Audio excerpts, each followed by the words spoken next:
Tvarumas Ergolaine suprantamas labai plačiai, nuo biuro kultūros iki baldo kūrimo. Pavyzdžiui, kuriant baldus dirbame su kokybiškomis ir ilgamžiškomis medžiagomis, kuriame nesenstančio dizaino baldus. Vienas iš tokių pavyzdžių yra Be Green serija.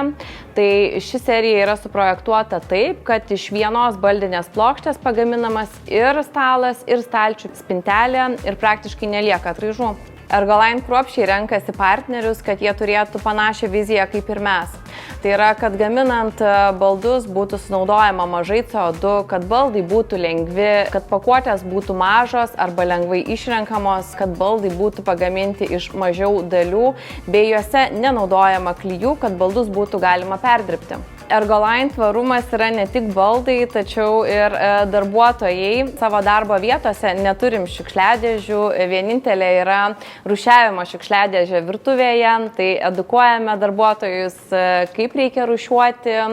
Taip pat vykdome įvairias sveikatimo iniciatyvas, tokias kaip žygiai gamtoje, įvairūs komandos formavimo renginiai ir panašiai. Dažnai apie tvarumą tik kalbame, tačiau Ergolaine savo pavyzdžių įrengtų biurų parodo, kad mes ne tik kalbame ir darome. Tai 2022 metais Ergolaine biuras laimėjo geriausio interjero konkursą ir vienas iš pagrindinių kriterijų buvo tvarūs sprendimai panaudoti mūsų biure.